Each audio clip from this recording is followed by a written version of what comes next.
Shalom, family, shalom. Peace and blessings.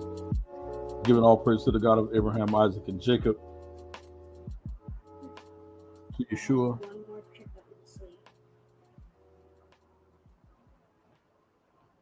Rabbi, teacher, showed us how to walk the Torah out circumspectly, to all the prophets and teachers of Israel.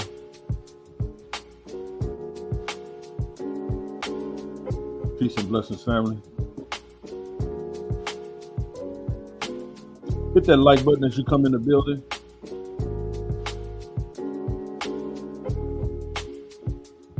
Like, share, and subscribe if you haven't already.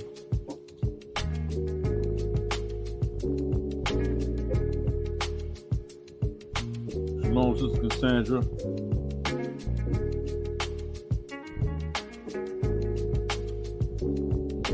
Shalom, shalom, family.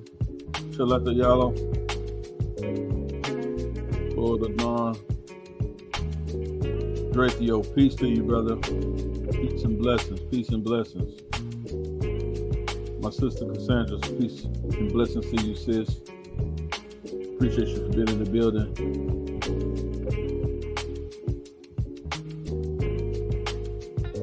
Yarah ben Yah.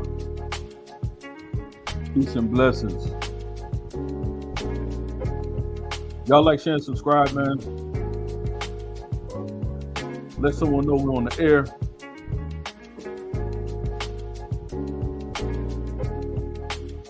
Let them know that we are live.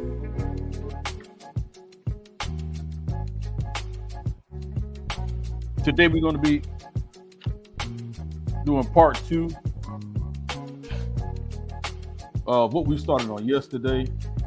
I received a lot of positive feedback. People talking about that, a lot of people learned that, this was even out here, this type of rhetoric. Not even really familiar with Billy Carson and his rhetoric and his anti-Bible rants. And a lot of people had many questions answered to a lot of things that he had been espousing, or he is currently espousing, right? And then going through the information we did on yesterday has made evident as to why he's embarked on these so-called biblical rants or anti-biblical rhetoric, right? We talked about the Luciferian culture, philosophy that a lot of his rhetoric is based in. We went into Madame Blavatsky, right? We went into, talked about Aleister Crowley, all of these occult leaders, right? That we went in and drew out a lot of the information that he's even sharing, right? And promoting to the people. And like I said, oftentimes, I hear a lot of things from a lot of people, but I don't really go in on it to the degree because it's just so much foolishness out here. But I draw the line when they turn their attention and their aim, right, against the Bible, right, against what thus saith Yah, right, calling good evil and evil good, right? And so, as children of Israel, children of the Most High Yah, if you're a believer in the book in its totality, right, this rhetoric is one that is steeped in fallacy, mythology, right? Almost to the point of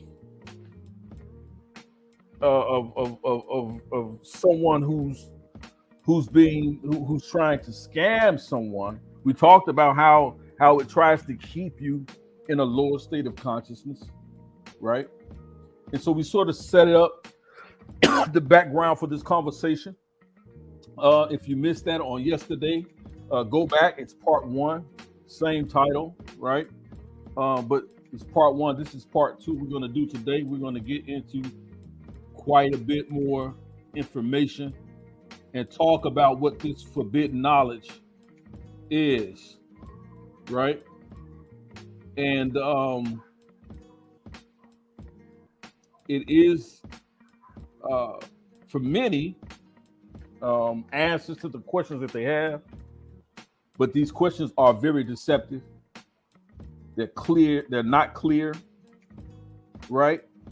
In regards to where the information is taken from, right? And how to vet this information. A lot of it is really just things that are made up and concocted, right? And it really carries no weight and no basis in true faith, right? It really is. It claims to not be a religion, but it's definitely presented as a religion. It has a faith-based system based on a deity, a thoth, or person or someone who's sharing this quote unquote high level consciousness or knowledge. And we have to be very careful again. Once we begin to hear these things in the communities, that we don't necessarily turn a blind eye to these things, but we make sure that we address it. In some things we have to attack head on. And I believe and I feel this is one of those things that we definitely have to address and attack head on. And I'm not going to beleaguer the time. I am going to share my screen. We're going to get into this information.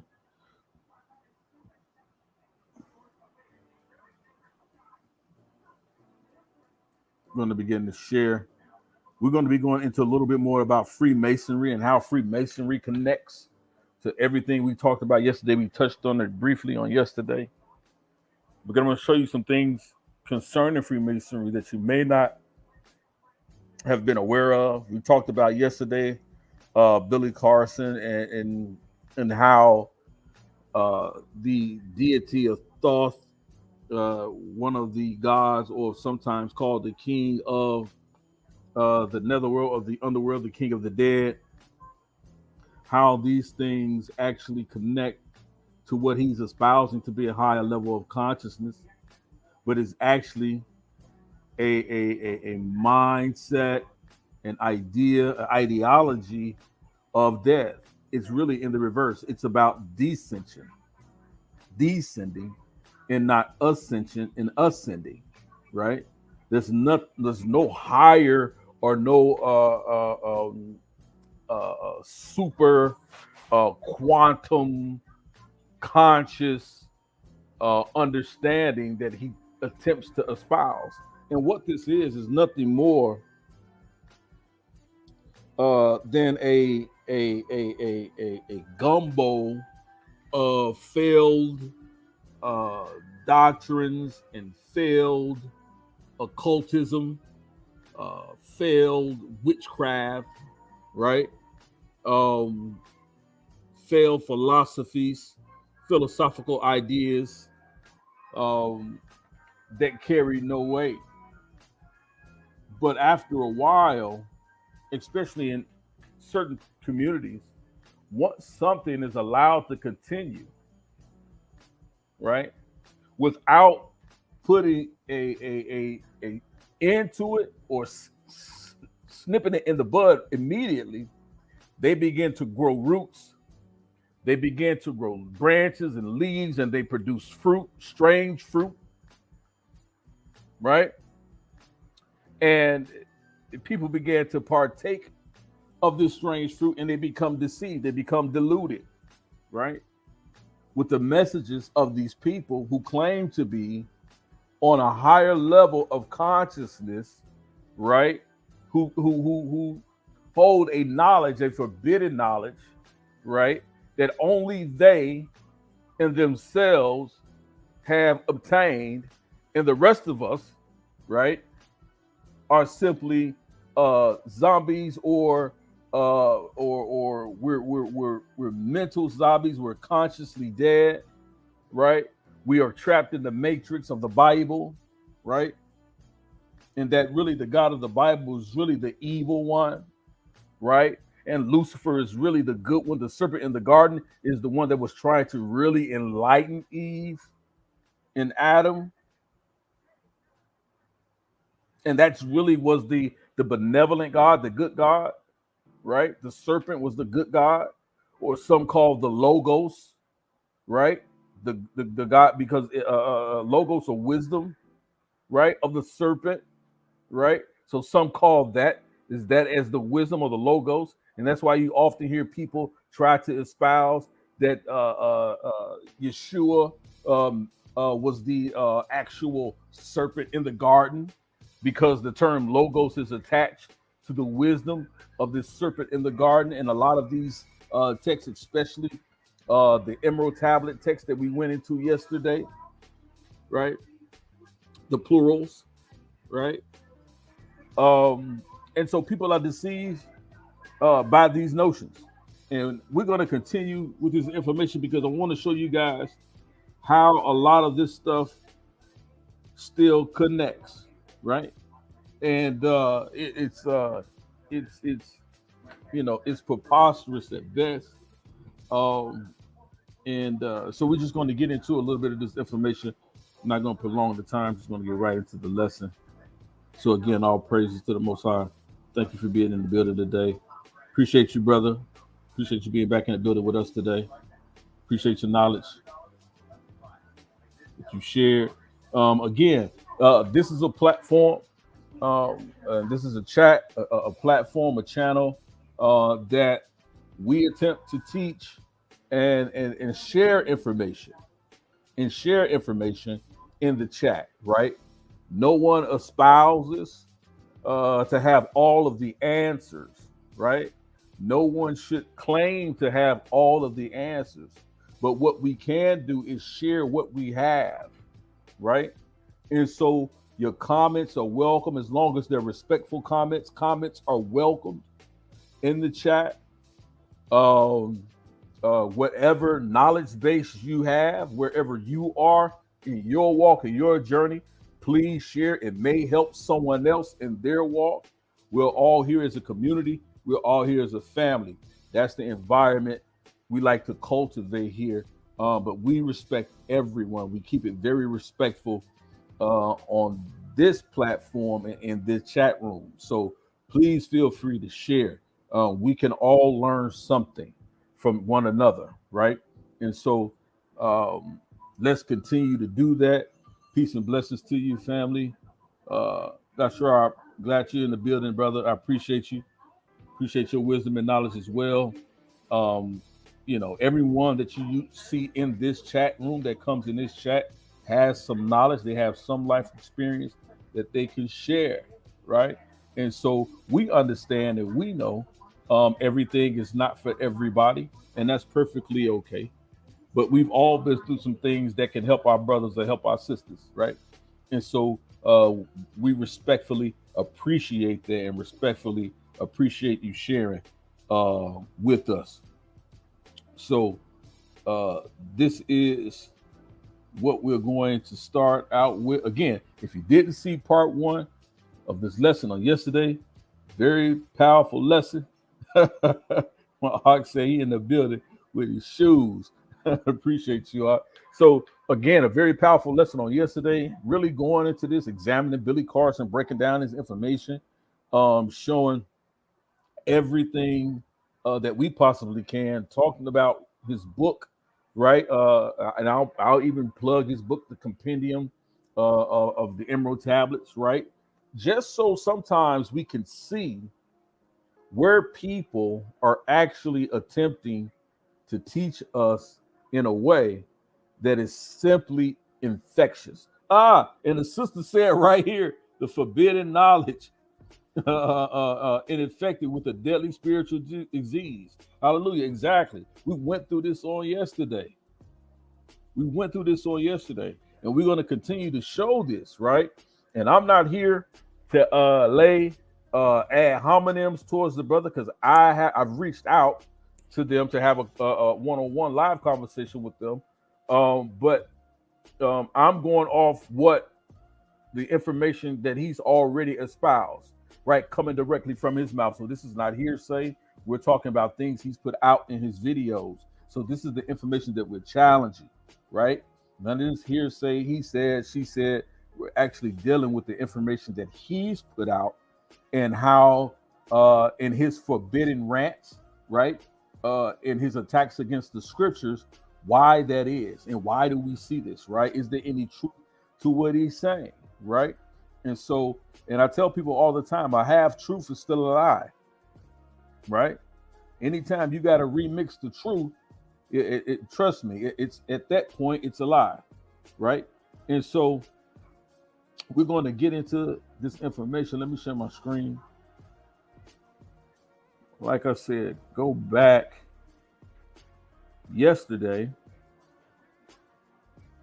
look and check out part 1, right?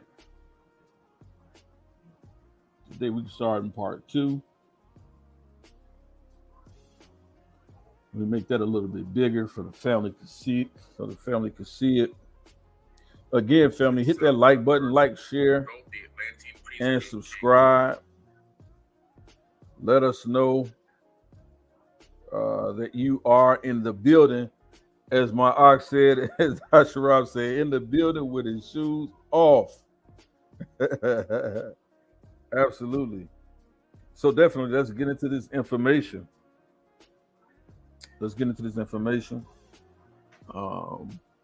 Again, as we see here, this is where we ended yesterday, right? And how he talks about the god Thoth, how he connects Thoth in the Atlanteans. This is real stuff that he's teaching, right? Not to be fabrications, but to be real things. That Enki and the Il were the actual, and Anu were the actual gods of the Bible. This is the Trinity of the Bible: Anu, Enki, and Elil.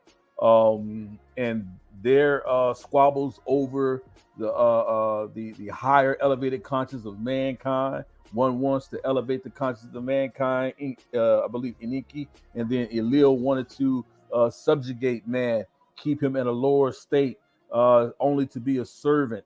And they went back and forth, apparently.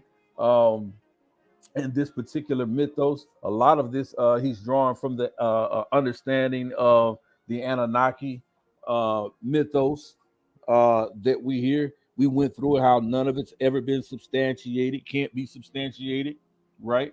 And so we're going to continue to go through this. And so we got to a place where we began to show and talk about the planet Marduk, or Nibiru, right?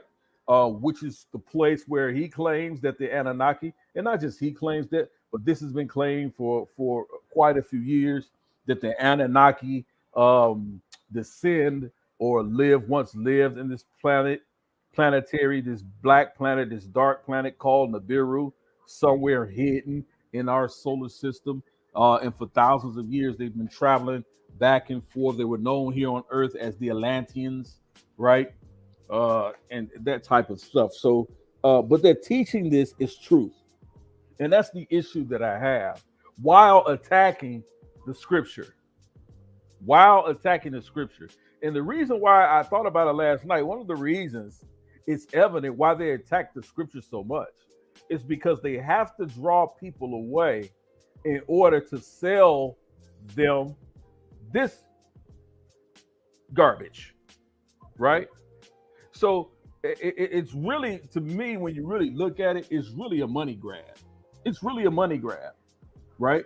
And if they feel that they can get a quarter of Israelites or quote unquote Christians or whatever to turn away from the understanding of the books of the Bible and what thus saith the Most High in the Bible, for Israelites to turn away from the law, statutes, and commandments and begin to follow this nonsense because you're on a search for a higher level of consciousness, not so that you can connect and have a better relationship with the Most High, but so that you can say, listen, I have this knowledge that you don't have, right?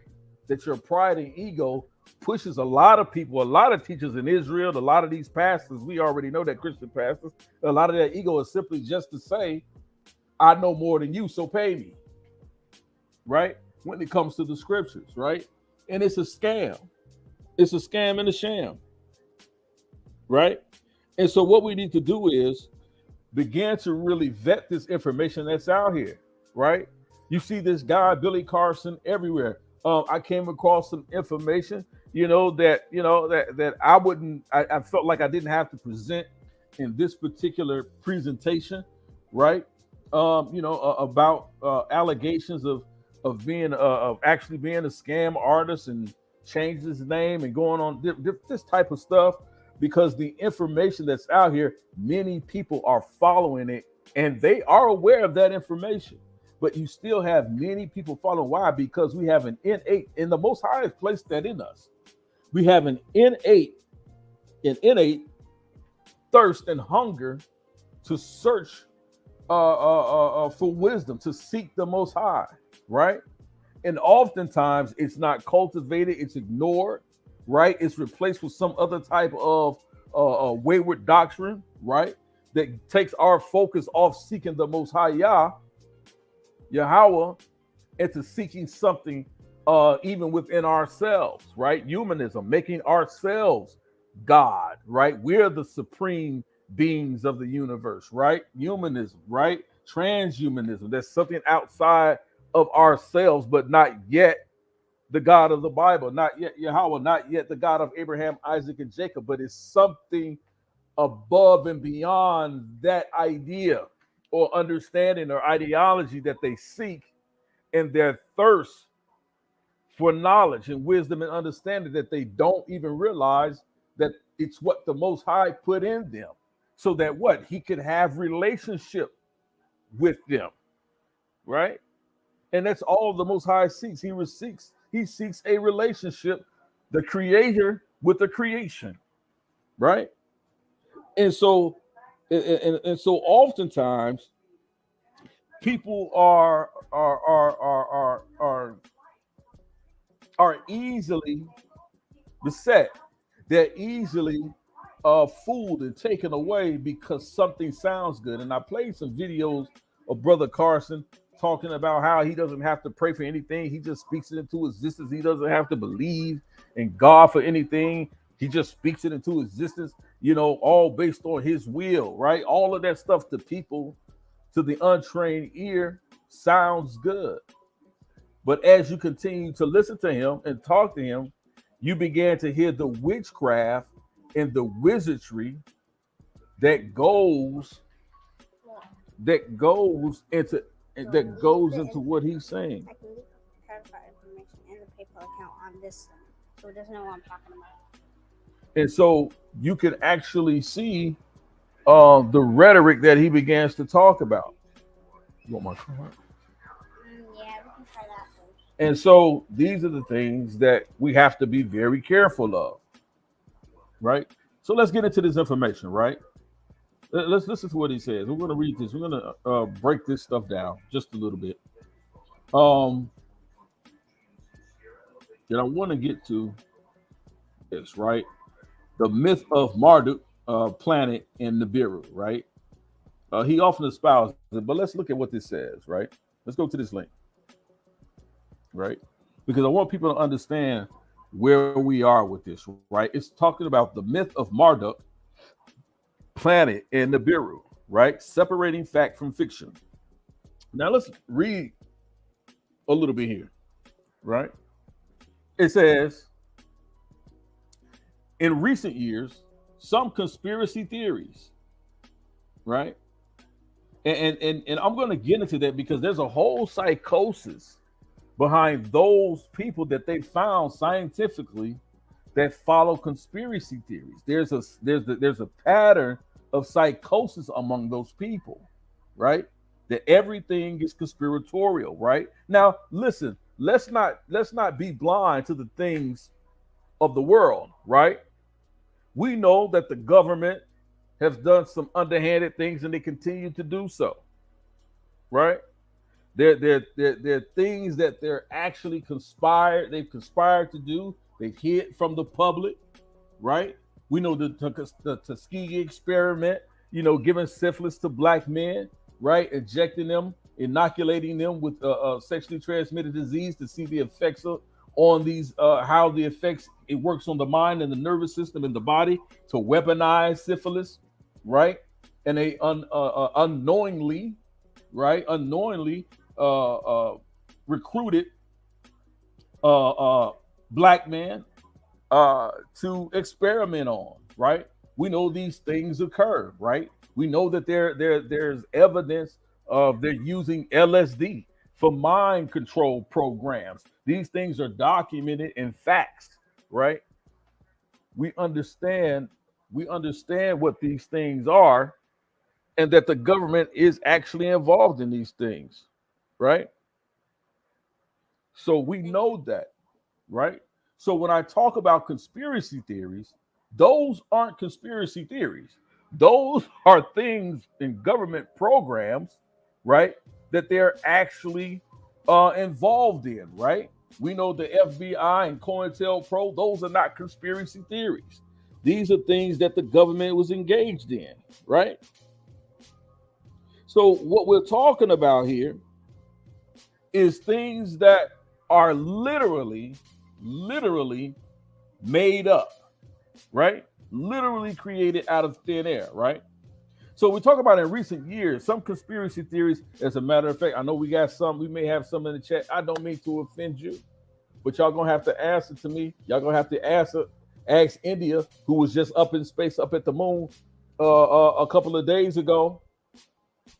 The fourth country to land a shuttle on the moon. This is 2023. They couldn't Photoshop that. They didn't fake that. They didn't fake that. In the pictures of the spherical Earth that they showed, right?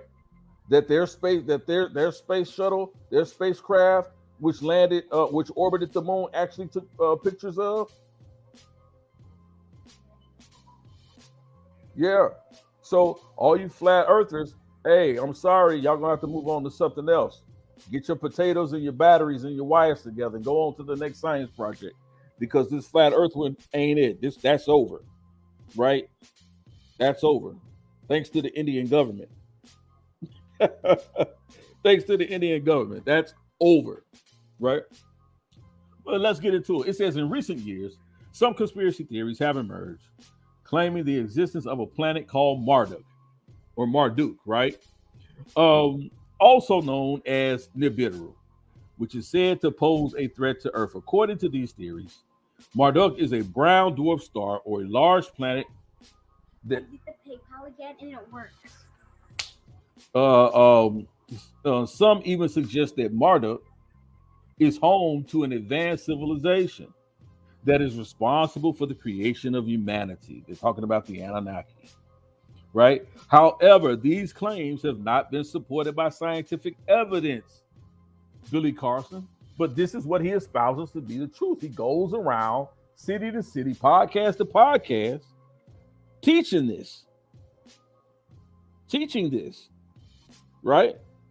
And so we have to understand when we have things like this that are being espoused, especially in our community among our people, right?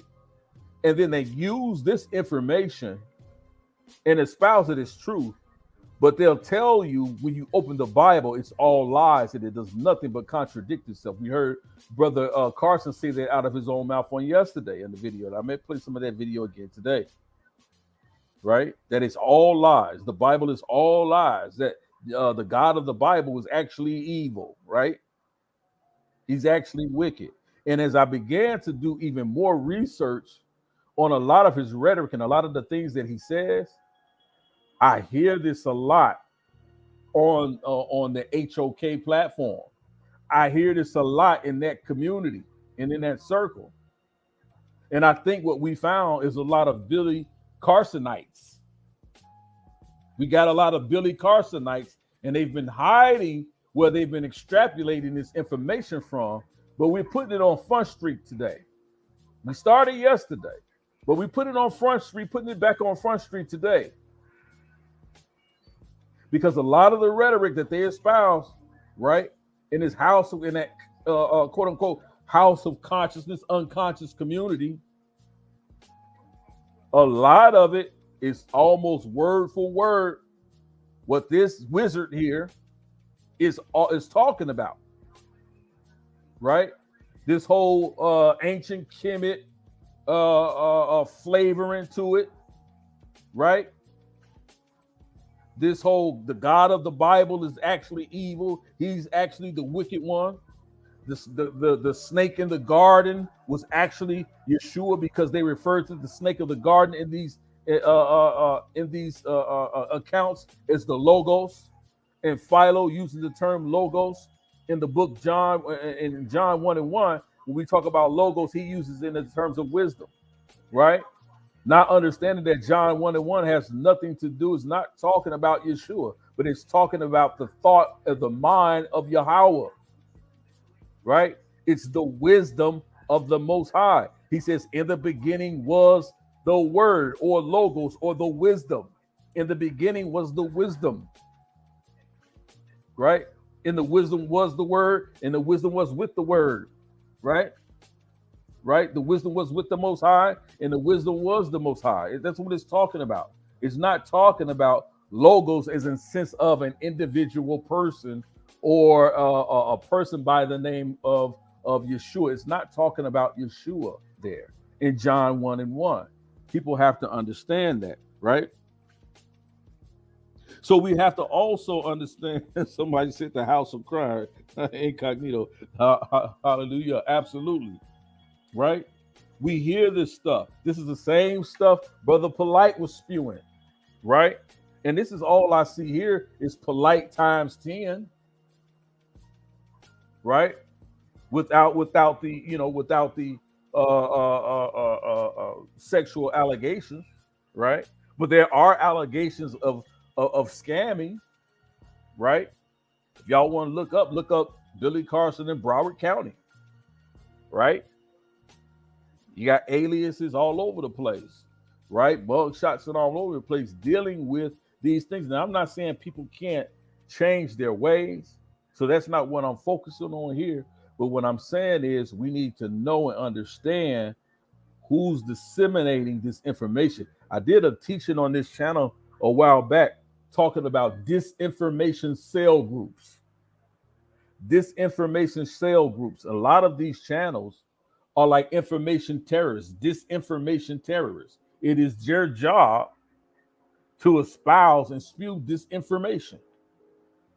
They know it's a lie. They know it's a fake. They know it's conspiracy theories. They know it's made up. They know it's not substantiated scientifically. A lot of the things that they say and talk about is not substantiated in the scriptures. A lot of the claims that they make, right, about the scriptures, right, can't be substantiated. It's all nonsense and hearsay, right?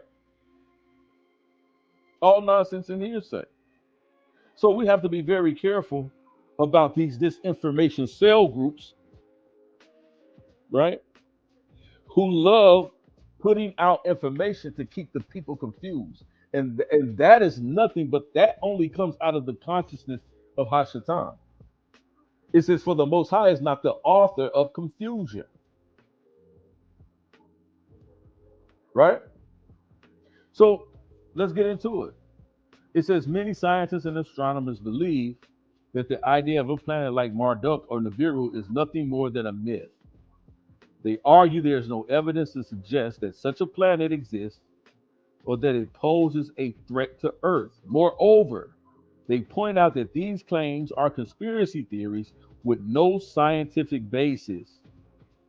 The science of astronomy has a very good understanding of the orbits and movements of the planets in the solar system. If the orbit of any planet in the solar system was to be disrupted, it would cause changes in the orbits of the other planets.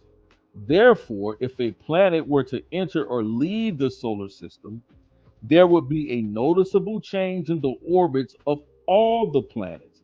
However, no such change has been observed. As a result, claims about Marduk planet and Nibiru have not been scientifically substantiated. Billy Carson. These claims are believed to be conspiracy theories with no scientific basis. The science of astronomy has a very good understanding of orbits and movement of planets in the solar system and insists that there is no such threat. However, the popularity and widespread belief in these claims have caused some people to worry and to fear and to even fall astray, even leave the faith. Therefore, scientists not only refute such claims, but also make efforts to calm people's concerns. Listen, people, most of the claims about Marduk planet and Nibiru were made by some astronomers when in the 1970s and 1980s. 1970s and 1980s. All of this X planet and Nibiru and all of this stuff comes about, right? Watch this. A lot of the claims that they make today. These astronomers claim that some irregularities in the orbits of Uranus and Neptune indicated the existence of these planets. However, these irregularities were later explained through more precise observations and computer simulations. The irregularities in the orbits of Uranus and Neptune were found to be caused by gravitational effects. You got folks out here now who will argue all day on all night long about whether or not gravity is a real thing. Yeah, they will. Gravitational effects of Jupiter and Saturn when accurate calculations were made. Furthermore, there is no evidence of the existence of a planet called Nibiru.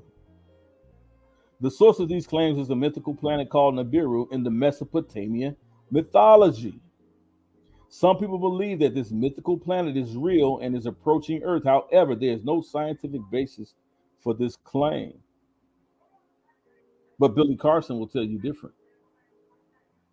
Nevertheless, some people continue to believe in such claims. These individuals share videos and pictures on the internet, social media, video sharing websites claiming that Nibiru is approaching Earth. However, the vast majority of these videos and pictures are fake and manipulated. In conclusion, claims about Marduk planet Nibiru have no scientific basis. The popularity of these claims has caused some people to worry and fear. However, current scientific data from astronomy and science do not support the existence of such a threat. Therefore, efforts must be made to inform people based on the scientific facts and calm their concerns. Right? And so these are the things that we have to be aware of. When we begin to constantly look at and listen to these disinformation cell groups, like Billy Carson himself, right? Like the Pseudos on the HOK, those who call themselves the God Killers, right? These things are often misconstrued. They can't substantiate any of it, right?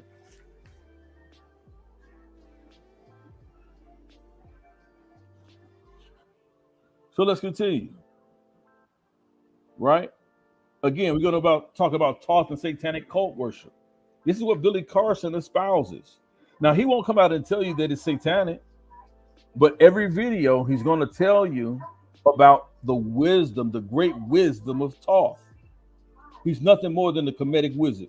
And we've seen a lot of these pop their heads up, especially around this, as my brother in the chat, Incognito says, the House of Crimes. You know?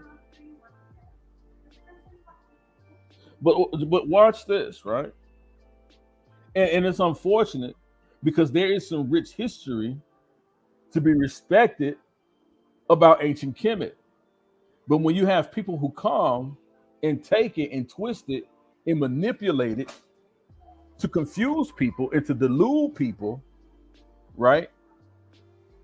And to have you thinking that these are deities or deities to be worshiped, right? And they're not what they say that they are, right? Simply to attack the Bible or the biblical narrative, then now there's issues that we must address, right? And we have to call this stuff out. Let's continue. I want to get into some of this stuff. Thoth in modern Satanism, right? Thoth is even mentioned in the Satanic Bible. On page 144 of the Satanic Bible, it gives up a passage to recite to invoke demons from the pit of hell to come forth and manifest desires in life. These infernal spirits are literal beings that theistic Satanists evoke through ritual prayer and magic. Now, that's a very interesting term, theistic Satanist. This is why Billy Carson won't say that he's an atheist. He's not an atheist because he has a God he believes in. It's not the God of the Bible. It's this Satanism, this satanic one, right?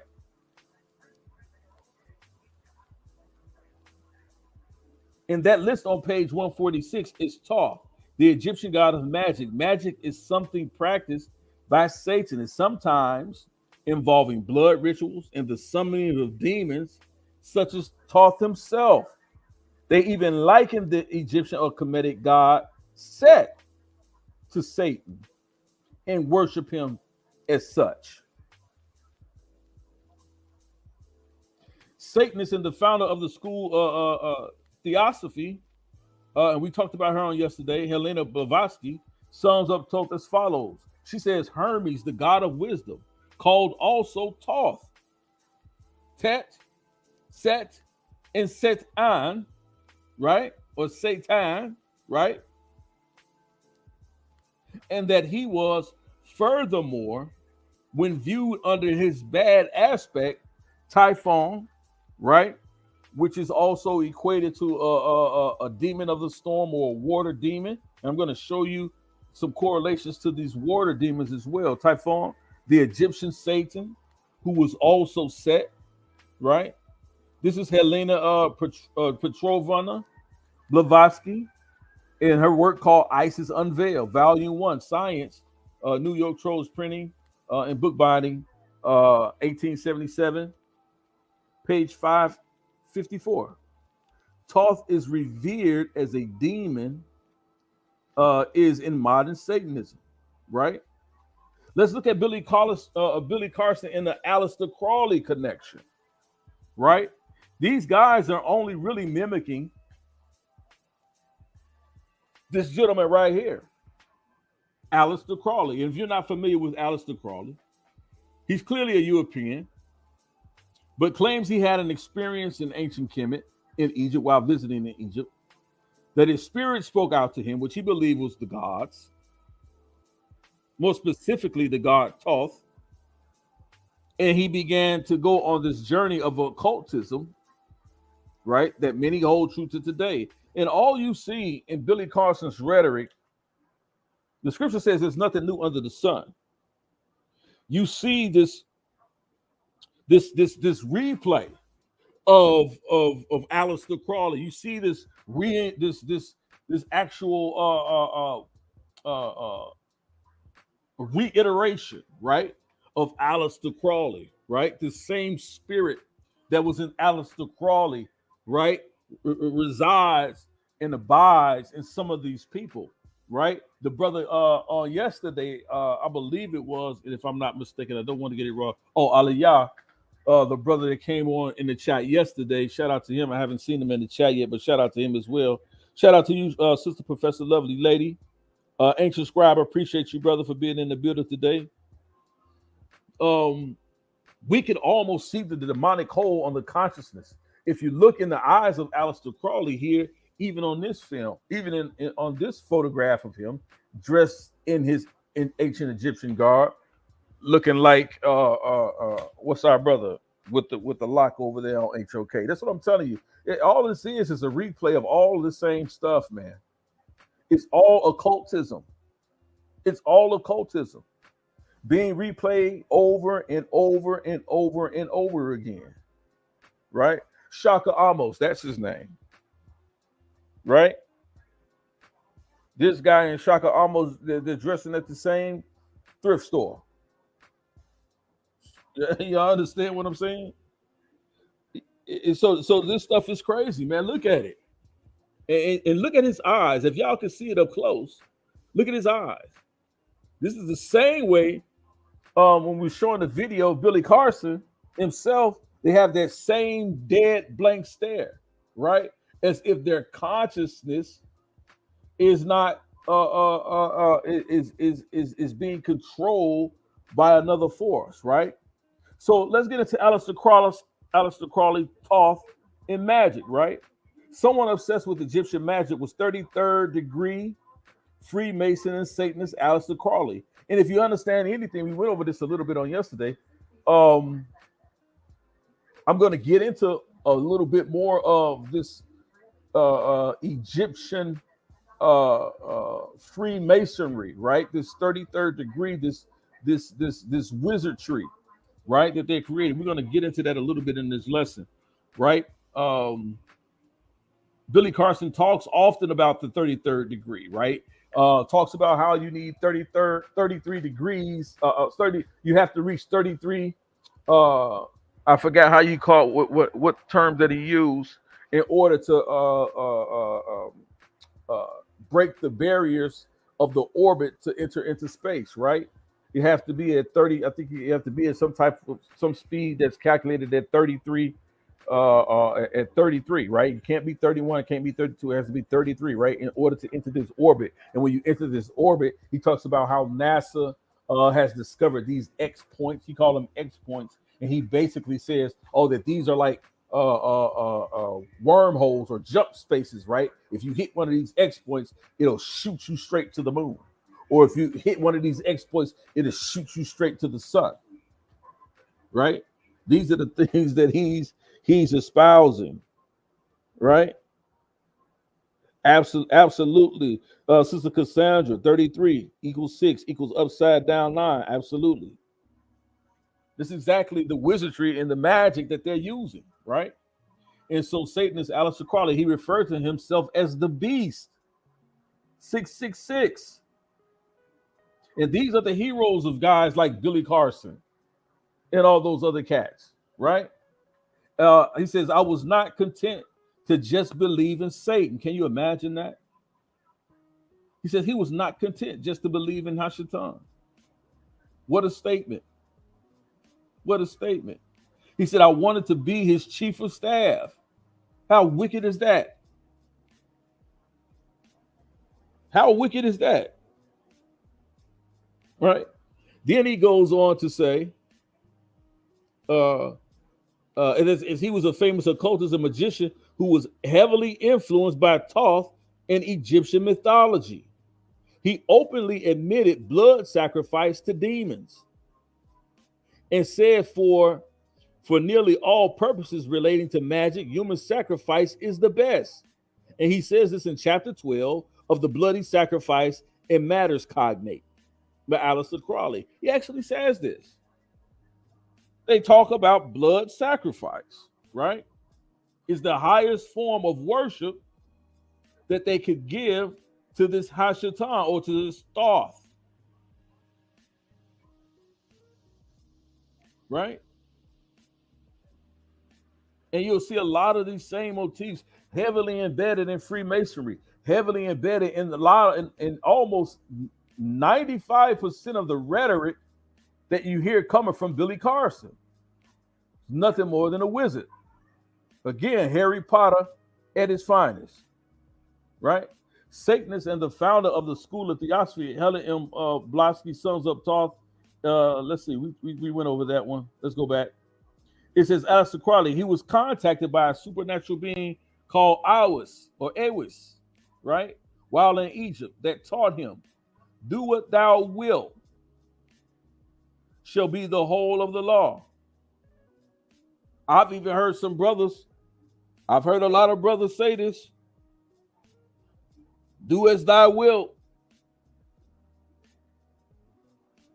not understanding where this information coming from. Shout out to you, Yukanan, P. Yasharah. Shalom, shalom. I am John. Shalom to you.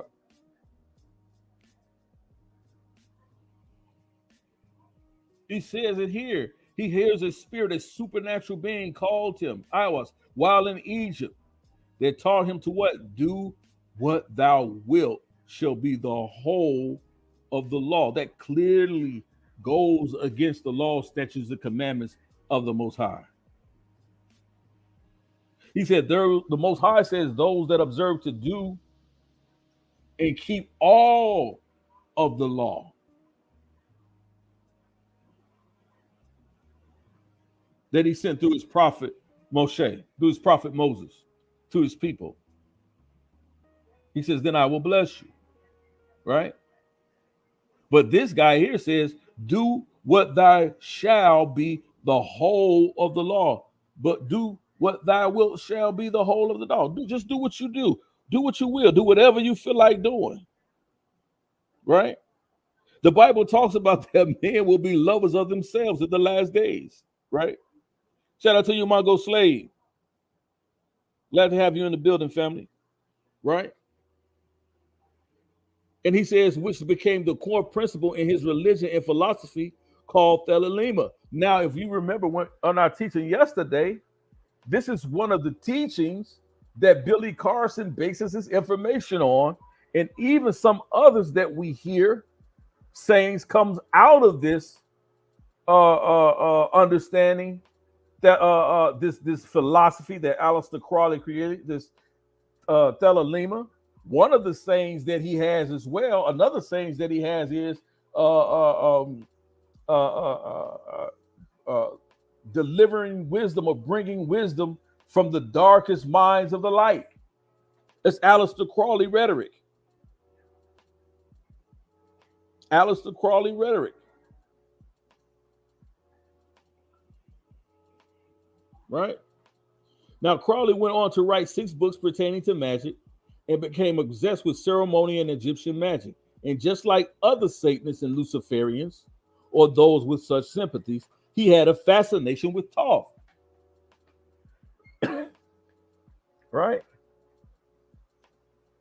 And so when you see a lot of this stuff, especially, we've seen a lot of these themes floating around on the House of Crimes, or the HOK.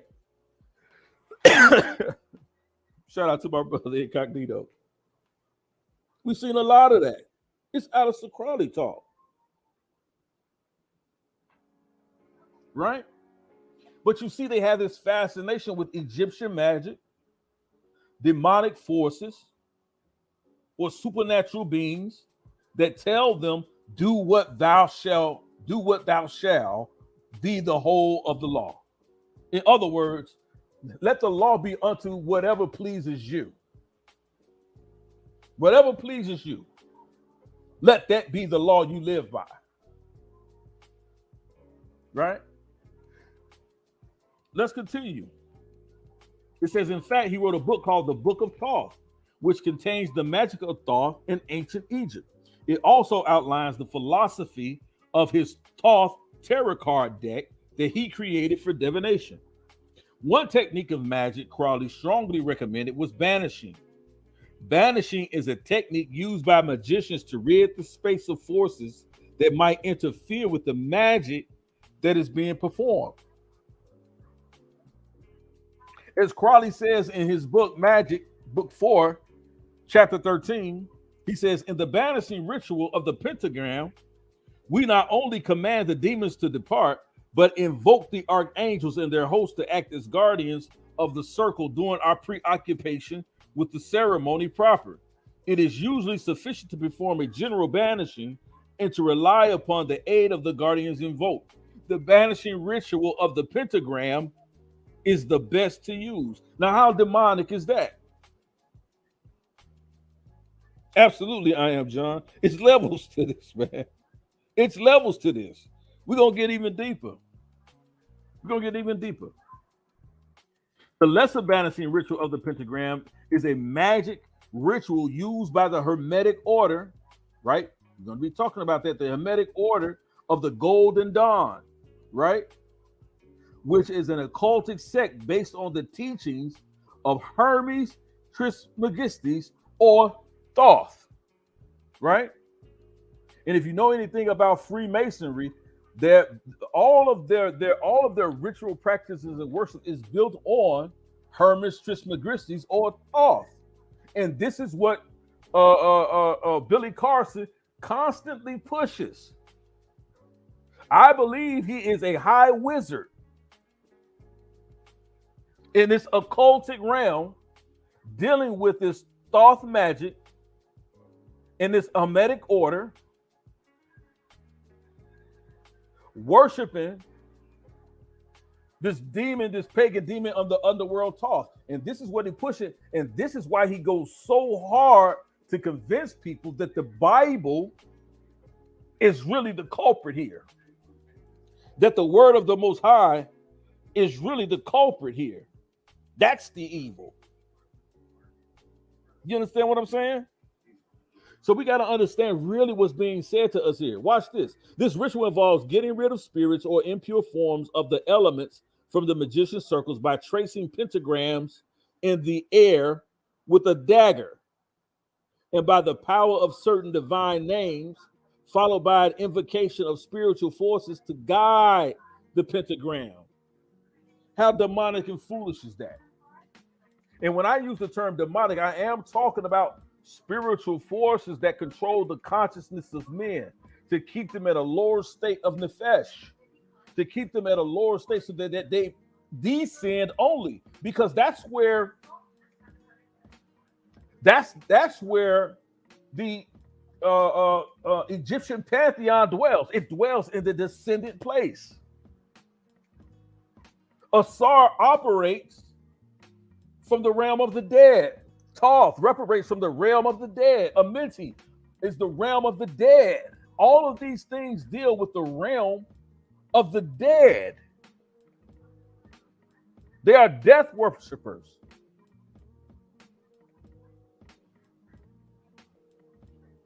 Right? And we don't have to have a supernatural spiritual eye to see that anything that's below us, anything beneath our feet, right, is not of the Most High. Just on your rhetoric alone, you're going in the wrong direction. It is a descendant state, state of consciousness that they're dragging you to. Why? Why? Because they cannot reach the high level of consciousness. They cannot reach the power that you will when you connect your higher consciousness, your neshama, to the Ruach Elohim. And you combine that, and the Most High is able to connect with you. You're able to connect to the God-like conscious. That is what they do not want you to do. Why? Because it is in the God-like consciousness that you begin to understand that you keeping the law, statutes, and commandments of the Most High is what's going to get you to a place of abundance. Allowing the Most High Yah to order and guide your step. That's what's going to walk you into your place of impossibility by your faith, operating in the realm of impossibility. But they want to do everything they can to keep you from that understanding. Why? Because once they do that, now you are trapped in the matrix. Once they lull you to sleep with these lullabies, these lies, once they lull you to sleep with this foolishness, then you are trapped in the matrix. They don't want you to awaken from the matrix in which they've created that keeps you in a perpetual state of suspended animation in your mind. You're not going anywhere. You think you're moving, but your wheels are just spinning. You ever been in your place in your life where you just felt like you was doing a whole lot, you're tired, but you don't see any progress, nothing's moving forward? Seems like no matter what you do, you can't move forward. This is the moment in the time when you're in that space that you are supposed to submit your consciousness, your will, submit your consciousness to the will of the Father, because it is He who will guide you, right? It is He that will lead you and to guide you into all truth. So we have to be very careful about what we allow to come into our hearts and our minds. The Most High says, I will write my laws. I will write my laws, my word, my laws, statutes, and commandments. I will write them on the tables of your heart. What is that? In your mind. So we have to be very careful about how we allow these things to affect us. Right? Watch this. Why were magical practitioners of the teachings of Hermes under the impression that magic was best done by drawing pictograms and invoking spirits to protect it, when this symbol has been historically linked to Satanism, and Thoth has been historically linked to Luciferian philosophy? Could it be that Thoth is in fact a demon, as the Satanic Bible outlines? The Satanic Bible says Thoth is one of their highest demons, highest ranking demons. He's called a king of the underworld. Thoth is. Right? When Yeshua says, he tells the Pharisees, he says, look, you are of your father, the devil. What was he talking about? Was he speaking biologically? No. But what was he talking about? Because they were Israelites. But what was he talking about? He was talking about their state of consciousness. Right? They had not been born again into a higher state of God-like consciousness. Right? So this was this battle for the conscious mind and thought, because that's what produces actions. Your thoughts. So the battle is in that. That's where the battlefield is, right? Let's go a little bit further, right? Human sacrifice. Watch this, people. I want y'all to really get this, right? Human sacrifice, according to legend, coming from channel materials, Thoth started a colony in ancient Kemet at the beginning of Egyptian civilization, after Atlantis sank, after the fall of Atlantis roughly 10,000 years ago, and was a high priest there. This is what Billy Carson espouses. This would mean that Thoth ruled over pre-dynastic and maybe even first dynasty Egypt, right at the start of their civilization. According to anthropologist Dr. Sasha Lesson, in 3450 BCE is when Thoth was a ruler of Egypt. Right?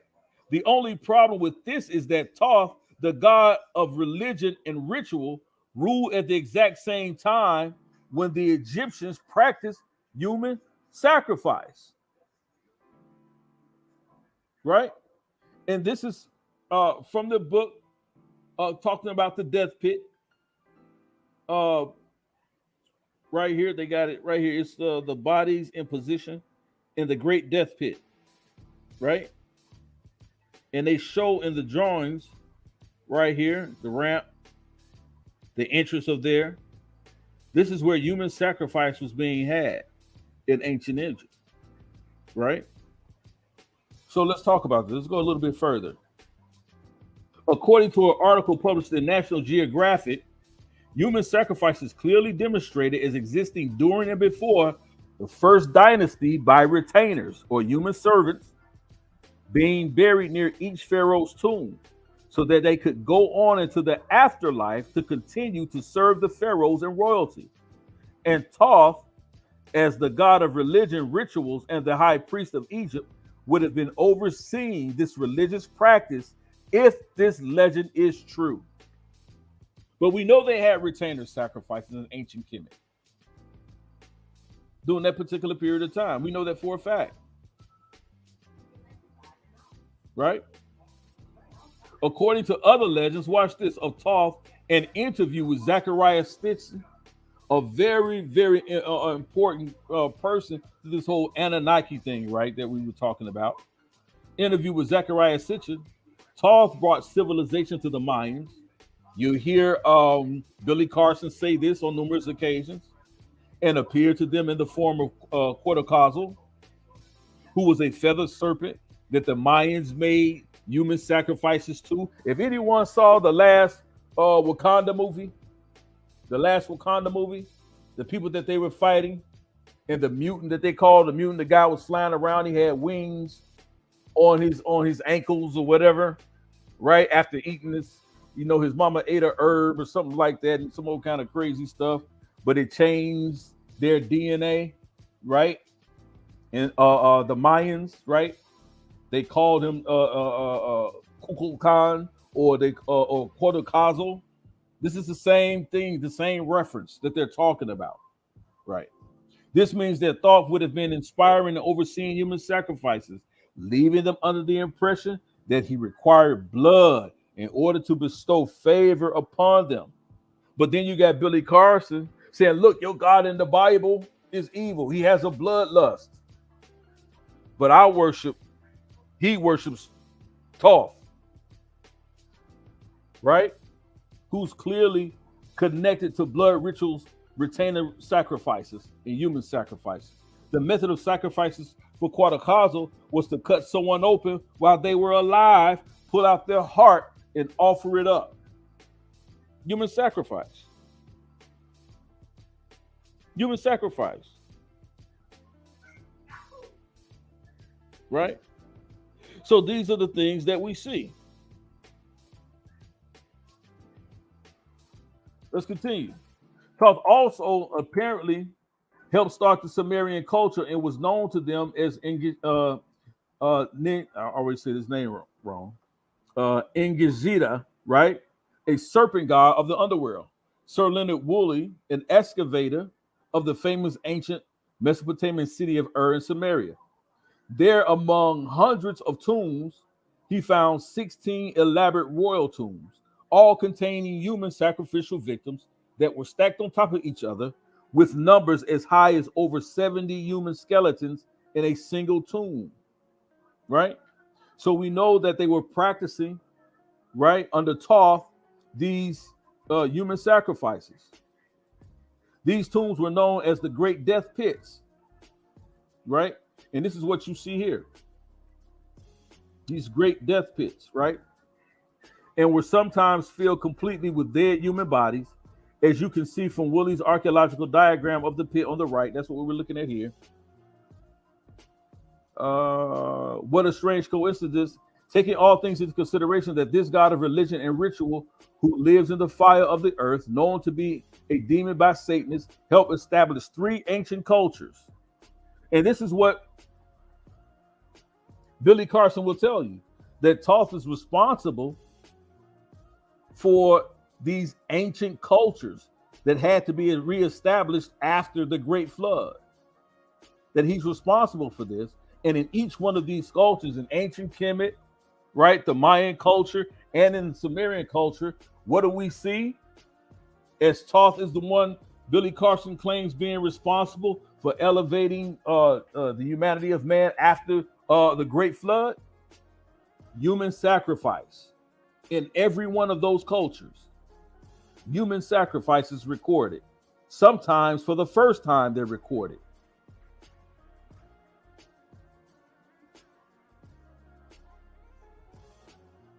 I don't believe that Thoth is anything more than a demon in heavenly places. That's Ephesians chapter 6, verse 12. Or the lower heavens in Satan's air kingdom, right? He's the ruler of the world, of the earth, of the air, right? Ephesians 2 and 2. He is no God, but he is an unembodied spirit doing his work with the lower heavenlies. lower states of consciousness, right? Let's deal with Hermes, Thoth, Freemasonry, Billy Carson. Let me go to this link. If you guys haven't already, please hit that like button.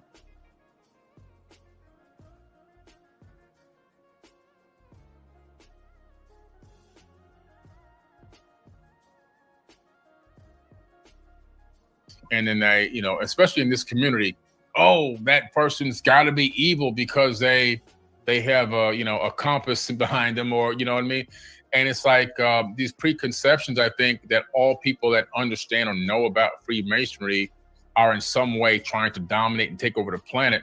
I studied this stuff myself without going to any lodges or any official invites to any secret meetings.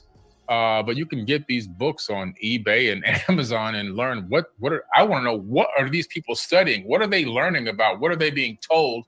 Because I want to know, and I want to know, what are these symbols and the structure, the sacred geometry built into these structures and buildings, like all throughout Washington, D.C. and all around the world, throughout Rome and everywhere else.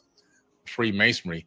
I think that a lot of people hear the term Freemasonry or see someone that they may think they have a Freemasonry ring on or a symbol or something that they see in their background. And then they, especially in this community, oh, that person's got to be evil because they have a compass behind them, or you know what I mean.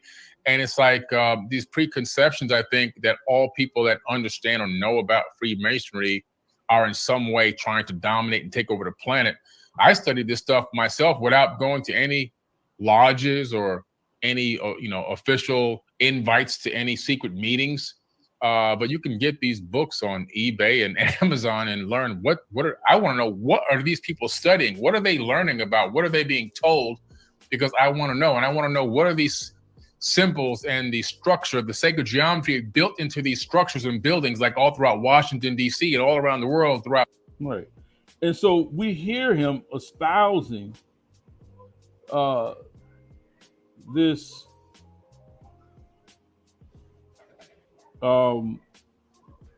interest, or this search for knowledge of Freemasonry, right?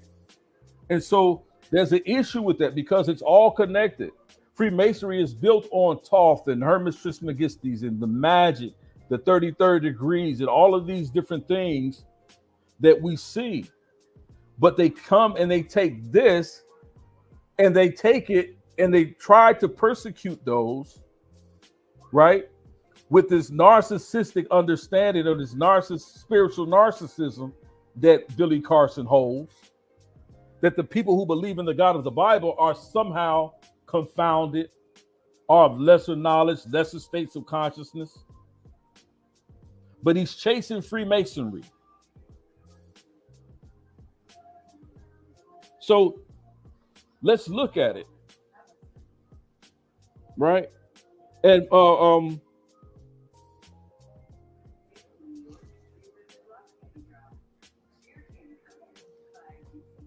is it? What is it? There it is, right there. We're going to talk about Hermes Trismegistus, right? So Hermes Trismegistus is a combination of the Greek god Hermes and the Egyptian god Thoth. And his name that is sometimes used interchangeable with Thoth. Because of this, the two gods were worshipped as one in what had been the temple of Thoth in Kimnu, right, or Kemet, which the Greeks call Hermopolis, right? That's Yeats, Giordano Bruno Yeats, and the Hermetic Tradition, pages 2 through 3. This is going to get interesting. Let's continue. Hermes Trismegistus. During the Renaissance, it was accepted that Hermes Trismegistus was a contemporary of Moses. Now, this was during the time of the Renaissance, right? However, after Isaac Kassenbaum's demonstration in 1614 that the Hermetic writings must post-date means come after the event of Christianity or the beginning of Christianity, the whole of Renaissance Hermeticism collapsed. As to their actual authorship, they were certainly not written in remotest antiquity by an all-wise Egyptian priest, as the Renaissance believed, but by various unknown authors. All of this stuff about Thoth and Hermes Trismegistus and how all of this stuff came about, and was it 36,000 years old, and all of these ancient tablets like we were reading about, the emerald tablets and different things of that nature. Isaac Kashenbaum demonstrated that they were certainly not written in the remotest antiquity by an all-wise Egyptian priest, quote unquote Thoth or Hermes Trismegistus, and the Renaissance, and as the Renaissance believed, by various unknown authors, all probably Greeks, and they contain popular Greek philosophy of the period with a mixture of Platonism and Stoicism combined with some Jewish and probably some Persian influences. So all of this stuff that these guys are espousing from Thoth and Hermes Trismegistus and the sayings of the great Egyptian priest and all of that, Madame Blavatsky and Billy Carson and Aleister Crowley, all of this stuff is just a gumbo of garbage. It's all made up. It's all made up. I tell people often that when there's a claim made that something was stolen, that the Bible copied something or stole it from the Bible, if you really study and look at the dates when these things actually began to be said or espoused, this is well after even a lot of the New Testament works were written. Well afterwards. And so the confusion comes in at is that they'll mention an ancient story, they'll mention an old story. They'll talk about Amun-Ra, right? Or they'll talk about Amun, or they'll talk about Asar, or Osiris, or Hermes, or Isis. They'll talk about these pagan deities, Nut, Geb. They'll talk about these pagan deities that we know were mentioned aforetime way before the advent of Christianity or even Israelites themselves.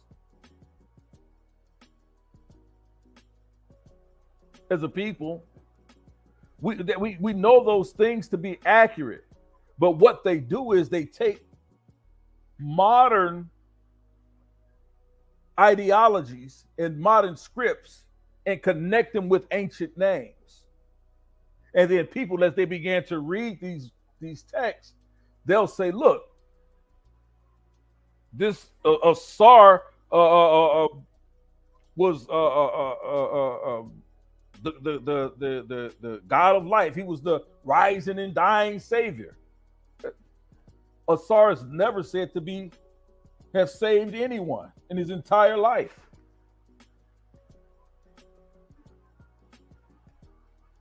They talk about Horus, right? Horus was born on December 25th.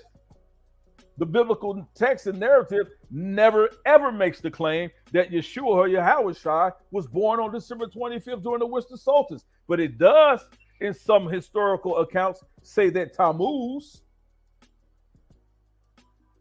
the son of Semiramis, right, a Mesopotamian, ancient Near Eastern folklore, mentions Tammuz being born around the time of the winter solstice. They'll tell you later on in history that those dates were combined. The worship, the birth of Yeshua and the December 25th. Those things were combined later on in time, well after Yeshua was on the scene. We're talking about the historicity of Yahushua and Yeshua, right? So these things are often construed to mean that in a way where it confuses the people. When you look at the 16 dying, rising saviors, right? I had a debate with Chris Harris on that, and I clearly came out and showed in the debate. Well, all of those 16 dying and rising saviors, none of them have the same exact story, right? None of them have an actual virgin birth that they talk about, even though I don't believe in a virgin birth as per se as many people teach it, but the virgin birth that's in the scripture, right? There's a significant difference in that understanding. So when people try to make these correlations, about Christ or Yahushua and these different texts, they're off. There's no way they can prove any of it, right? So, we have to look at these things and understand clearly in time and understand exactly where we are. So we understand that these things were completely made up, right? Let's go to the next slide, right? And here's where we begin to get into Freemasonry. And I just added this in this morning from my other slide because I wanted to get into dealing with Freemasonry, right? And dealing with its connection to ancient Kemet, right? It says the snake and the Egyptians, right? It says, we, of course, know also of the many struggles between Seth and Osiris, the Lord and the judge of the dead, the father of Horus and Set, the brother of Osiris, tried to kill Horus, take the world for themselves. So that the story goes that on the attempt to take Osiris' life, a god named Hathor, right, transformed itself into a poisonous state called Ajep or Apep and killed the would-be assassins. The snake also guarded the wheat fields where the spirit of Horus is said to live. This brought the sheaf of wheat to be regarded as the symbol of reliving or rebirth. This symbol is also used in our second degree. This is what the Freemasons use. And this is what I'm quoting from. I'm quoting from the Freemasonry text. This is what they believe and why they believe these things and use certain symbols, right? We heard Billy Carson talk about what does the symbols mean? Well, they get it from this mythos, this mythology, this stuff that's made up, right? In another, we learned that god Isis was transformed into a fire-spewing cobra called Yarah in Greek, and symbolized the bearer of this symbol that he was in possession of the secrets of the material world. The pharaohs therefore wore the symbol of Uraeus on their head as a symbol of sovereignty or royalty. This snake worn on the head also indicated the possessions of the so-called third eye, from which nothing could be hidden in this or in the next world. We see clearly the connection between ancient Kemetic paganism and mythology and Freemasonry and Thoth. All of these things that we hear this guy Billy Carson teaching, and I'm telling people, all you're hearing what he's calling forbidden knowledge. He's calling himself forbidden knowledge. All he's doing is remixing and espousing same old rhetoric of the Freemasons, Aleister Crowley, Madame Blavatsky. He has a gumbo of things that he's trying to serve you and tell, and all the while, why he's telling you you should burn the Bible. There's some good things in there, but you got to understand that the gods in that Bible are really the true wicked gods. Right? Freemasons re-expose the serpent priesthood. Other examples of the snake. The same interpretation is made by practitioners of yoga who claim that one's inner strength is like a coiled up snake, which is deep within oneself. By practicing yoga, the snake will extend itself through the several so-called chakras and eventually reach the head and form the third eye. Foolishness. Foolishness. People say, well, how do you know? How can you say it's foolishness? It's just talking about different levels of enlightenment. No, what it's telling you is that you are to remain and you're to worship. Listen, if the highest deity that you're being told to worship is the serpent, the Leviathan, the snake, the python, which in its essence is always at the lowest form. Always, as cunning and as subtle as it is, it's always at its lowest form, always upon its belly. What are you looking to ascend to? You have to get down to its level below it in order to even look up to the serpent, Shalak. So you have to abase yourself even lower than that serpentine consciousness itself. But they will have you believe that that lower level of consciousness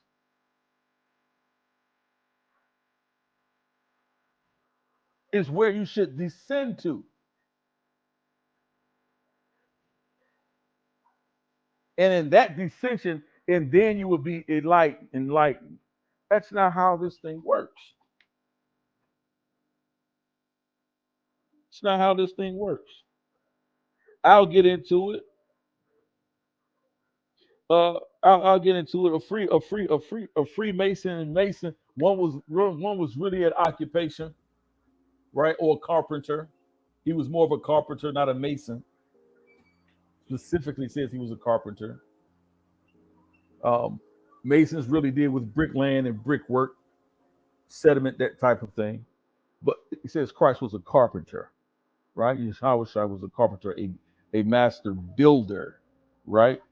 Of hands, of his hands, and he actually worked. They're talking about certain things that had to do with this Babylonian structure, right? Which is where we see really Freemasonry develop from, this Babylonian type of ideology. But we're going to get a little bit further into that. I want to show you guys some other things too, right? Let's see. The snake as duality. We can conclude from these examples that the snake has positive and negative images. In positive stories, it creates the world. In others, it's causing flood, devastation, even death. The snake, therefore, is usually portrayed as a duality. That's just another specific term for upper and lower a higher and lower consciousness. In the Book of the Dead, we learn that the snakes were the first to acclaim Ra, which, very interestingly enough, Billy Carson claims that Ra is actual the evil god. He's actually the wicked god. But yet he espoused to this duality, the Book of the Dead, right? Which this knowledge he believes came from Thoth. We learned that the snakes were the first to acclaim Ra, which he appears from the surface of the waters, and hence snakes were referred to as the lowest strata of life, the lowest point of consciousness. They're telling you exactly what they believe in and exactly where they want you to go, right? And in some colloquial terms, if you say El was, I believe at times was a misnomer, but I do believe that the Canaanite deity of El was the actual Kemetic deity Ta, but it was not the El of Israelites. Israelites, when they began to use the term El, it just became a cognate in their language, in their understanding, and they used it as a misnomer, simply as we use the word God today, right? We use the word God. They use the word El. We use the word God. They use the word El, right? So they wasn't necessarily referring to the Canaanite deity El or Ta or Ptah, right? So those are the things that we have to be very careful of. And I'm just talking to those in the chat. It says, therefore, who is considered to be at the very top of the strata of life? Wearing a snake, or as in our aprons, continually reminds us of where we came from and what we are in search of. This comes directly from the minds and the thoughts of Freemasonry. I wanted to show something else. I want to show something else. He's also referred to here as the green snake.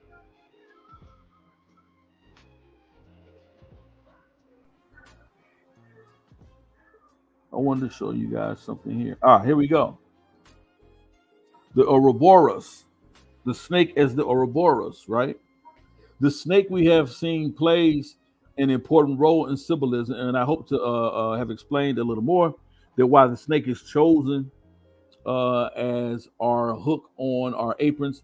And this is coming directly from a mason. In the higher degrees of masonry, we find the snake extensively used. The 25th degree, for example, is the degree of the Knights of the Brazen Serpent, in which the symbols I have covered can be seen, including Ouroboros, right? You see here, this is the serpent here. And what you'll notice is it makes a complete circle. Why? Because the head of a snake swallows its tail, and it makes a complete circle. We'll see that.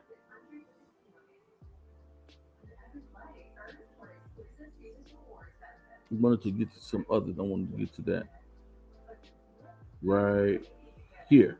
Right, the papyrus of Dama Haru, right, in ancient Egypt in the 21st dynasty, right? The zodiac as a tail-eating snake, the Arubas. That's what this is right here. The papyrus of Dama Herobus, right, symbolizes the eternity of time, right? That's that loop there, time, eternity of time. The boundary of the universe below it, the double lion, Ruti, or yesterday and tomorrow, right? It's talking about time, yesterday and tomorrow. The agency of resurrection supporting the newborn sun god, right? Which is the eye of Ra here, right? Being born. So these are the symbols that are often used, and you might see these at times, especially when you see a lot of women's jewelry like that, right? That snake, and then the head of the snake swallows its tail, right? This is all this Freemason symbolism. Here's a better look at it, right? A depiction of it.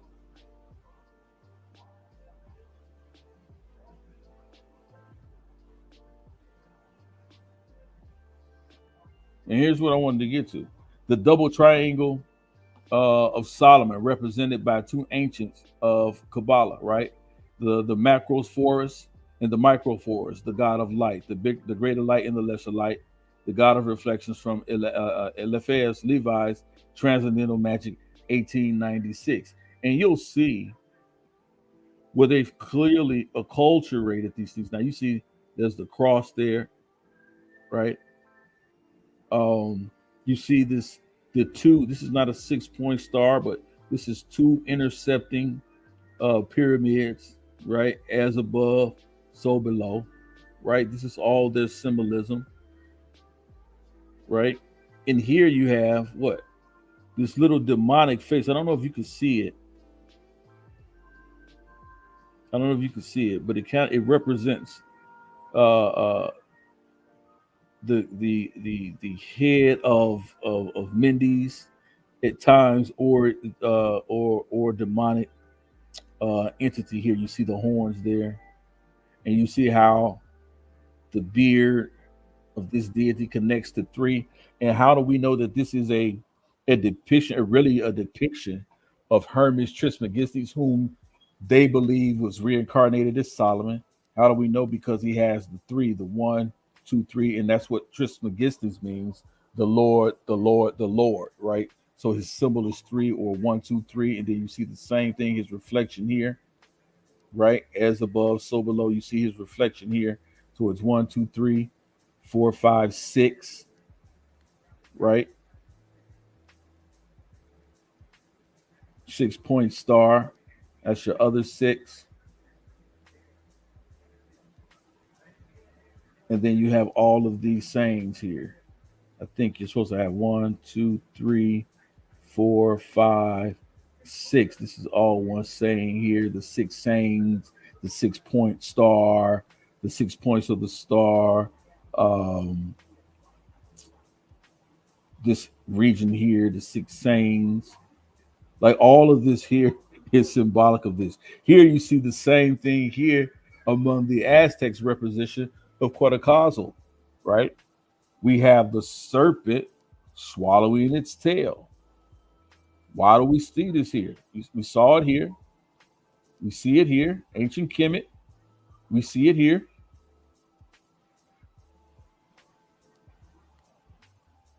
We see it here among the Greeks. They called it Ouroboros. We see it here, the same symbol, the serpent swallowing its tail. Why do we see that among the Aztecs? Representation of Quetzalcoatl. I heard somebody in the chat. I saw somebody in the chat. I think they actually wanted to challenge that notion. But are we saying this is coincidence? Incognito, I would agree with you. You see a lot of Israelites wearing it, and they shouldn't at all. They just don't have an understanding of it. They don't have an understanding of it. Right? So what is it why do we see this same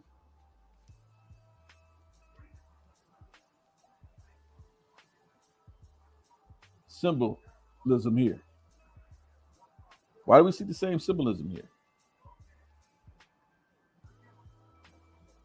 What's the connection? Look at what we have here.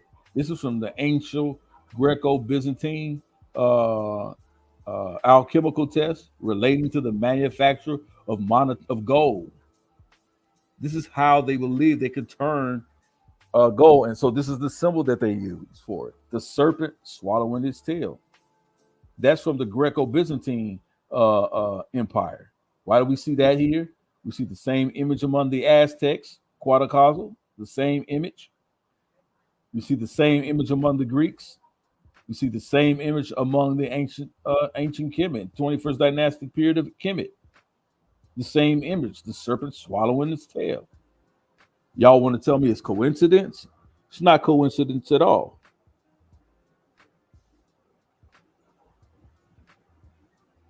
It's not coincidence at all.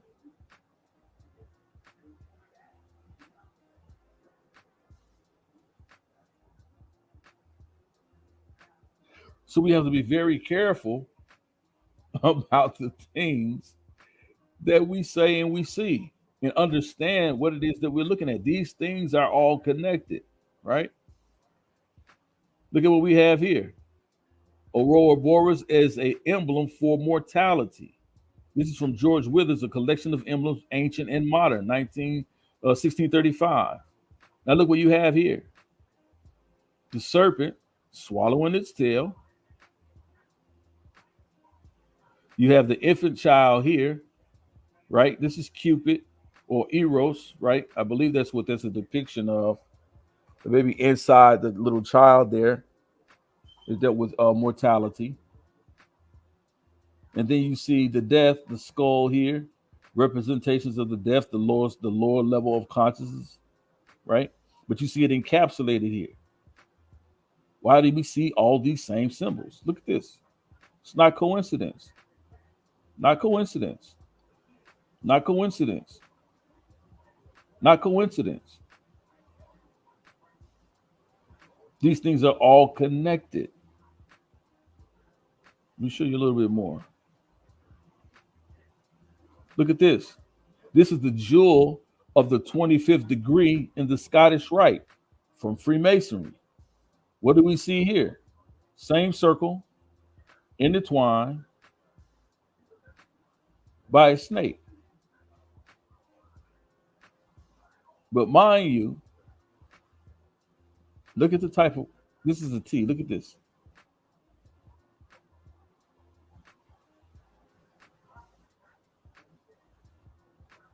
And look, as we see, the Holy Roman Empire, these were their symbols. Look at the coiled snake.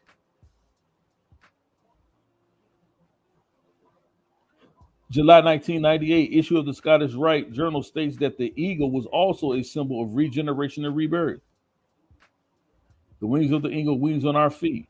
But another Masonic writer returned back to the symbolism of the snake as regeneration or reincarnation.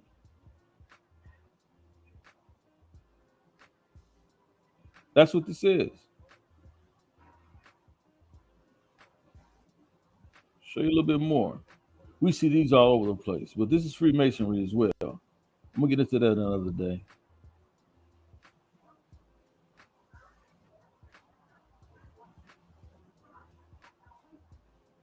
What I wanted to get to here. We see this here, right? People often talk. They often talk about who owns the Federal Reserve, right? We go into a lot of different things from Freemasonry dealing with the Federal Reserve, right? You got ASNSOM right here. They tell you that it spells out Mason, right? When you look at the 6 point symbolism, the first letters and the last letters and the 6 points, what these things connect to, that it connects to these letters, and these letters spell out Mason. So on the back of your dollar bill, that type of stuff. In 1789, Alexander Hamilton became the first Treasury Secretary of the United States. Hamilton was one of the many founding fathers who were Freemasons. He had close relationships with the Rothschilds family, which owns the Bank of England and leads the European Freemason movement. George Washington, Benjamin Franklin, John Jay, Ethan Allen, Samuel Adams, Patrick Henry, John Brown, Roger Sherman were all Freemasons. The Temple of the Lodge, Michael Bagnet and Richard Lee, 1989, page 259. Right? You have a lot of these things that are connected here. Roger Livingston helped Sherman and Franklin write the Declaration of Independence. He gave George Washington his oath of office while he was Grand Master of the New York Grand Lodge of Freemasons. Washington himself was Grand Master of the Virginia Lodge of the General Officers in the Revolutionary War.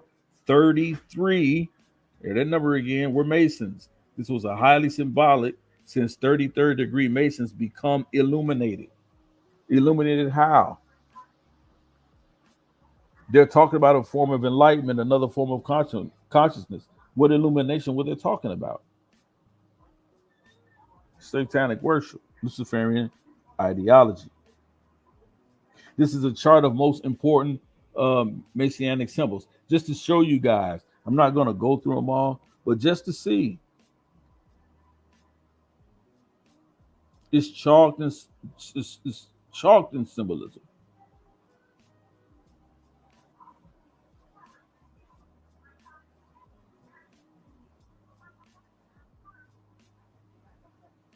It says Masons pay homage to their satanic god, Jabulun or Jabun, in performing the ritual 3 times 3. Why is that significant? Performing the ritual 3 times 3. That is the meaning and the definition virtually of Trismegistus, which is equated to Thoth, Hermes Trismegistus, Thoth, 3 times 3, Trismegistus, the Lord, the Lord, the Lord is basically what it comes out to. But they worship the satanic god called Jabulon in performing the ritual 3 times 3, right? Or gives us that what? 3 times 3 is 9. 9 is that number, the ninth. That's that number again, right? The 9 gates of hell, right? The 9 is the number of Thoth, which is the number of the ruler of the netherworld, of the underworld, of the world of the kingdom of the dead.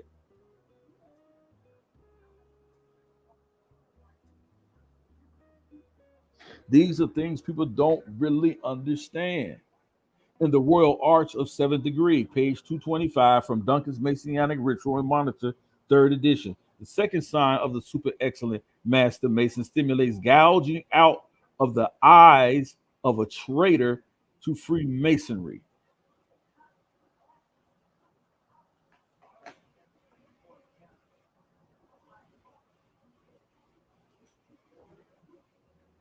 Let me go back. I want to show you guys something.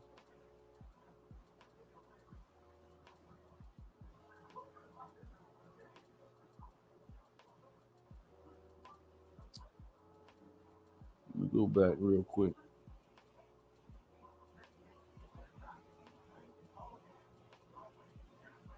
I want to go through this really quickly. Let's just go back a few ticks. Because I really want people to really get this.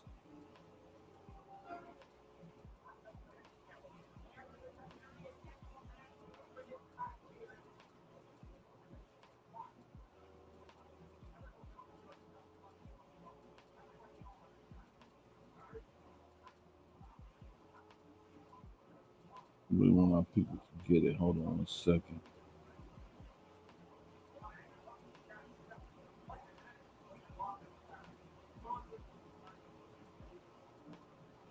Something that I found very interesting.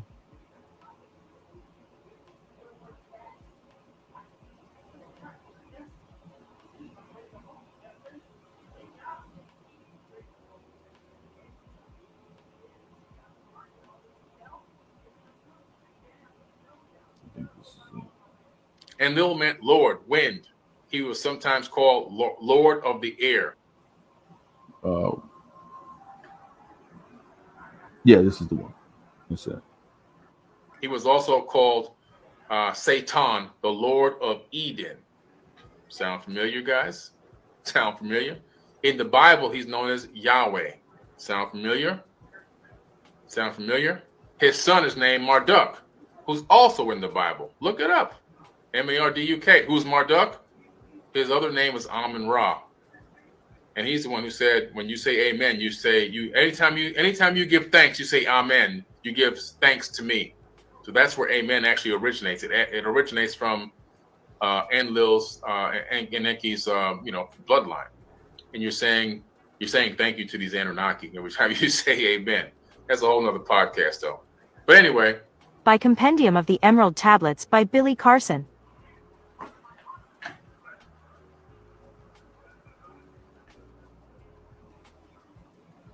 And those are the things that are contained in this book. I wanted to look at something else too.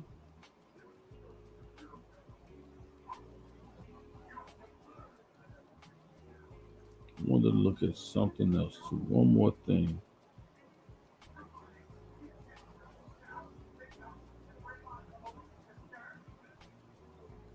I wanted to deal with.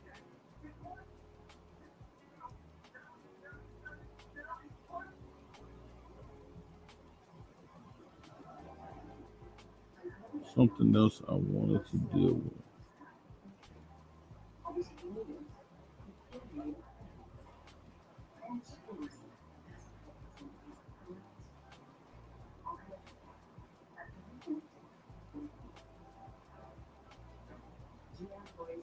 What else? Here it is. Is this it?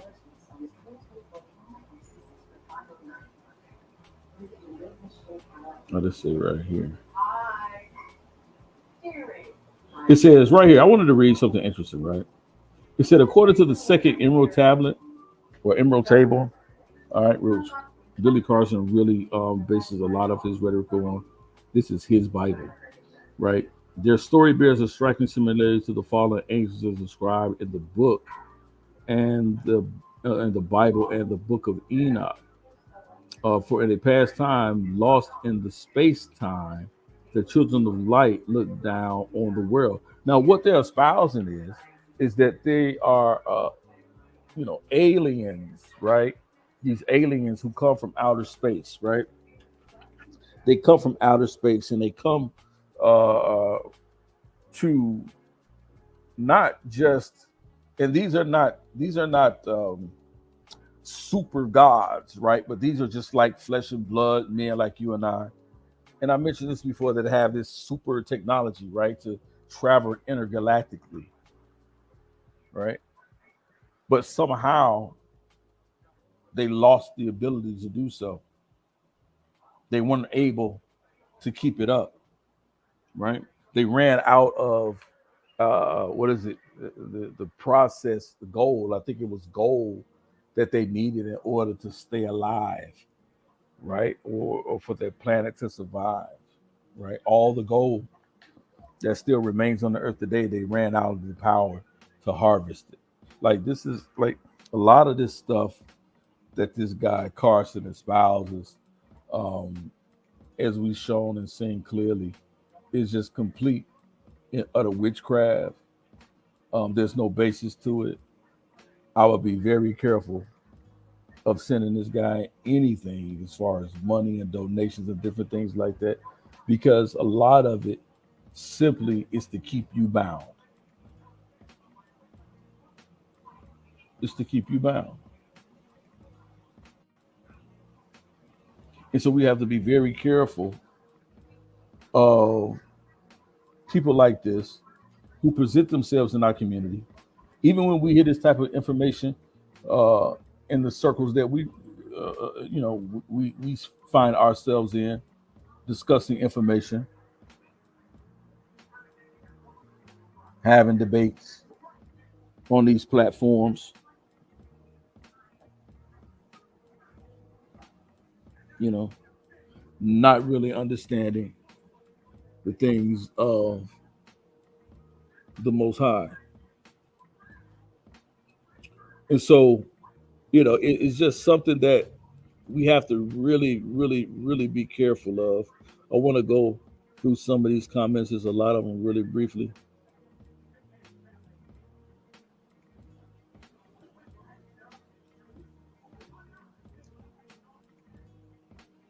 There's a lot of them.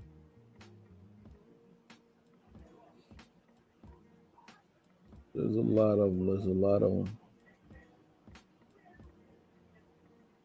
Yeah, shalom to you, brother Marquise the Cushite. Definitely, Billy Carson is a pseudo, absolutely, and it's the pseudo intellectual, spiritual narcissism, that we're talking about here. Very careful. It says he be lying, then he would tell a little truth, then he'll lie, then tell some. Absolutely, absolutely, yes. Masonry, Freemasonry is dead. It is. It's dead. So these guys have found a way, and I think what he's done is Billy Carson. He's found a way to try to repackage it, and calls it forbidden. And he actually calls himself forbidden knowledge. He's Billy Carson, aka forbidden knowledge. All right. My good brother here, Morning Star. Shalom. He said Freemasons are directly connected to Antichrist. Absolutely agreed. Shalakia. Agreed. And this is why they push so hard against the scripture. Yeah, I don't know if that was a request, but yeah, definitely shoot me an email. Definitely shoot me an email. We'll set up a time. We'll set something up. Definitely have a discussion. On some of these topics. Feel it free. Here's the email. If you have any questions or concerns, all right, definitely come on, and we'll do that. I agree 100%. This is one thing that I teach. Many don't teach that, but I teach Esau is among every nation. I don't care what ethnicity you are. He is among every nation. Agreed. It's among every nation. Psalms 83 pretty much tells us this. Absolutely, they did that study. I think a young girl did that study showing all of the presidents, maybe except for one. I think except for Trump, but all of the presidents are connected through family lineage.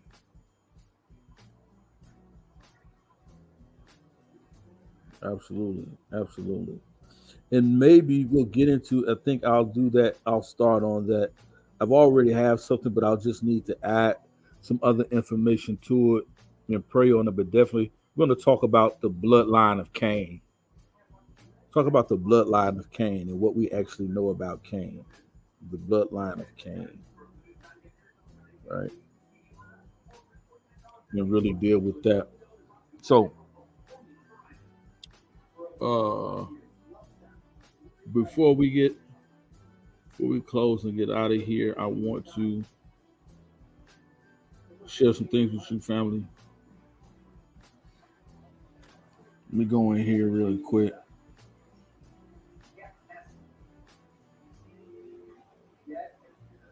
as you can see on the screen, these are some things up and coming teachers we're gonna be having coming up soon.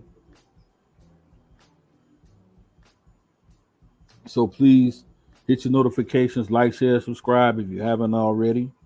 Like I said, y'all see already, it's a lot of information that goes forth in these chats, in the chats here.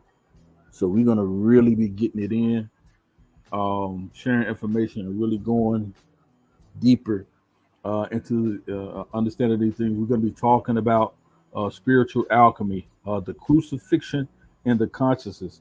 I'm really excited about bringing this lesson out, bringing this to the people. The crucifixion and the consciousness, dying to self, resurrecting glorified. Deuteronomy 21, Romans 12, Ephesians 4 is going to be our foundational scriptures on this. I'm going to be putting out notifications on this as well, so you guys will be able to hit those notifications. So I just wanted to share with you guys what we're going to be what we're going to have coming up in the next week or so. We're going to be teaching on the crucifixion and the consciousness, dying to self, resurrecting glorified. It's going to be a powerful lesson. We're going to get into that. Also, we're going to be bringing back our brother, Prince of Yahweh, KOT, dealing on the historicity of Jesus or Yeshua. Friday Night Live, our next Friday Night Live, is going to be dealing with a topic. Did Yahweh, did Jesus lie? Did he lie? Did he lie about the things that he told to the disciples? Did he lie about the things that he said were to come? Did he lie about the things that he called or claimed to prophesy about? Did he lie? We're going to be dealing with those things, specifically addressing the brother. I think the brother Chris Harris on HOK did a show saying how Jesus told a lie and how he was lying. So we're going to address that directly. We're going to address that directly. Did Jesus lie? Dealing with the historicity of Jesus. And while we're saying the historicity of Jesus, that's an actual study on the actual events that took place during the actual life and time of Yahweh Shah, Yeshua, Jesus the Christ. So we're going to be dealing with that on our Friday Night Live. Look for the notification if you haven't. If you're interested in sharing in this topic, hit the like button, or share and subscribe to this channel. And we're going to be dealing with that information coming up. Not this Friday, but I believe next Friday we're going to be doing that. But I'll be putting notifications out, so you guys should be looking for that. Did Jesus lie? Right? We're going to be dealing with that as well. Also, we're going to be dealing with coming up. Let me guys show you something. One more thing. I didn't think I did the thing for it yet, but I'm going to show you guys one more thing. It's a very interesting topic we're going to get into.